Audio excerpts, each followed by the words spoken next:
عمران خان صاحب کو جیل میں کس حالت میں رکھا گیا ہے، اڈیالہ جیل میں ان سے ملاقات ہوئی، تفصیلات دینا چاہوں گا۔ نمبر 1 سی کلاس میں رکھا گیا ہے۔ نمبر 2 چھوٹے سے سیل میں قید کیا گیا ہے۔ نمبر 3 ان کی موومنٹ کے اوپر پابندی لگائی گئی ہے، واک کرنے کی اجازت نہیں ہے۔ نمبر 4 محفوظ کھانے کے حوالے سے ہماری جو درخواست تھی اسٹل پینڈنگ ہے، محفوظ کھانے کے حوالے سے ہمارے کنسرنز ابھی باقی ہیں۔ نمبر 5 سائفر کیس کے اندر اوپن ٹرائل کیا جانا چاہیے، کیوں ان کیمرہ پروسیڈنگز کی جا رہی ہیں، تمام کو یکجا کر کے میں ڈیٹیلز بتانا چاہوں گا۔ بات یہ ہے کہ 2 مہینے ہو گئے ہیں ہماری درخواست جو اسلام آباد ہائی کورٹ میں پینڈنگز تھی، اور 2 مہینے کے بعد یہ فیصلہ ہوتا ہے کہ خان صاحب کو اڈیالہ جیل شفٹ کیا جائے۔ بدنیتی کیا تھی؟ بدنیتی یہ تھی کہ ان کیمرہ پروسیڈنگ کر کے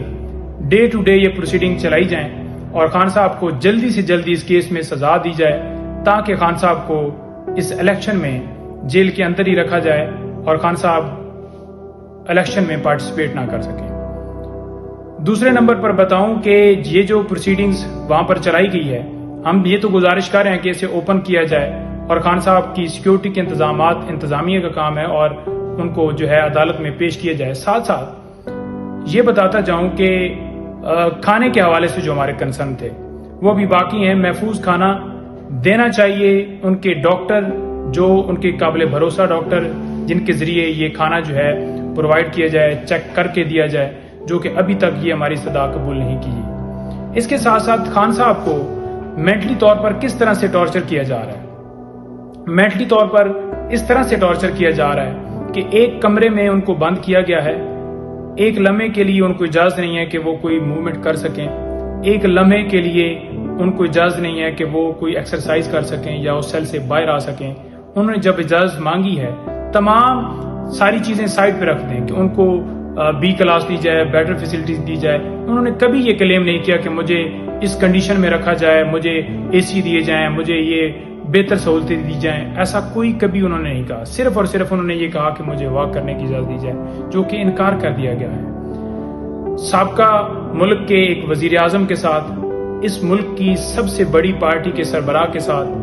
اگر یہ سلوک کیا جا رہا ہے جس کی بے شمار جو ہے ملک کے لیے خدمات ہیں، تو آپ کا اور میرا کیا ہوگا؟ ان کے اوپر مینٹلی طور پر لائک عمران ریاض ٹارچر کیا جا رہا ہے۔ اس کے ساتھ ساتھ جتنے اور لوگ ہمارے پی ٹی آئی کے اغوا ہوئے ان کی طرح ان کے ساتھ بھی یہ اس طرح سے سلوک کیا جا رہا ہے کہ انہیں مینٹلی طور پر جو ہے وہ اس طرح سے کر کے اور ان کو اسی حالت میں کیا جائے۔ مینٹلی طور پر ٹارچر ہے،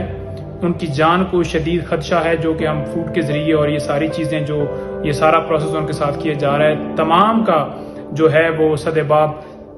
یہ میں آپ کو بتا رہا ہوں کہ ان کو جو ہے یہ جو ہے خطرات ہمیں لاحق ہیں۔ اور اس کے ساتھ ساتھ اگر انہیں خدا نہ خواستہ جیل کے اندر کچھ ہوتا ہے تو اس کے ذمہ دار حکومت، جیل اتھارٹیز، اس کے ساتھ ساتھ جتنے کنسرنز ڈپارٹمنٹ ہیں وہ تمام اس کے ذمہ داران ہیں۔ اور ہم اس معاملے کو اسلام آباد ہائی کورٹ میں منڈے کے لیے لے کر جا رہے ہیں اور وہاں پر ہم یہ درخواست کریں گے کہ فوراً اس کے اوپر جو ہے معاملے کو اس کو فکس کیا جائے اور یہ درخواست جو ہے ہماری ڈیسائیڈ کی جائے اور فوراً ڈائریکشن دی جائیں تاکہ جو فنڈامنٹل رائٹس ہیں، جو وائلیشن اس وقت ہو رہی ہے، اس کی پروٹیکشن کرنا عدالت کا کام ہے۔ اور اس عدالت بھی اس میں شامل ہے کہ اگر عدالت فوراً ریلیف نہیں دیتی، اس کے اوپر فیصلہ نہیں کرتی، تو وہ بھی برابر کی شریک ہوگی کہ خان صاحب کو انصاف نہیں دیا گیا اور ان کے جو حقوق ہیں ان کی جو ہے حفاظت نہیں کی گئی۔ تو فوراً اس کے اوپر فیصلہ ہو تاکہ انصاف کے تمام تقاضے جو ہیں وہ پورے کیے جا سکیں۔ اور اس کے ساتھ ساتھ جو اوپن ٹرائل ہے وہ ہونا چاہیے، اور یہ خان صاحب نے بھی جو ہے وہ ریکویسٹ کی ہے، کیونکہ خان صاحب یہ چاہتے ہیں کہ یہ مقدمہ جو پوری دنیا میں ایک ہمارے لیے ایک بےعزتی ہے کہ باہر سے ایک دھمکی ملتی ہے اور اس دھمکی کی تعمیل کر دی جاتی ہے اور فوراً حکومت جو ہے اس دھمکی کی صورت میں گرا دی جاتی ہے، ساتھ میں ایف آئی آر کی کاپی جو ہے وہ پھر باہر امریکہ بھجوائی جاتی ہے کہ یہ آپ کے حکم کی تعمیل ہو گئی ہے۔ تو اس معاملے کو پوری دنیا دیکھے۔ یہ جو بند کمرے کے اندر اگر پروسیڈنگ کرنی ہے تو پھر آرڈر جو ہے ویسے ہی ہمیں ہاتھ میں تھما دیے جائے تاکہ جو ہے ہمیں پتہ چل جائے کہ یہ فیصلہ ہمارے خلاف آ گیا ہے۔ کوئی صاف شفاف جو ہے پروسیڈنگ نہیں ہوتی جو کسی بھی کمرے کے اندر ان کیمرہ اور اس طرح سے جو جس طرح سیکرٹ طریقے سے یہ کارروائی کی جا رہی ہے اس کے اوپر بالکل ہمیں کنسرن جائیں اور یہ ہمارے تمام خدشات دور کیے جائیں تاکہ انصاف کے تمام تقاضے پورے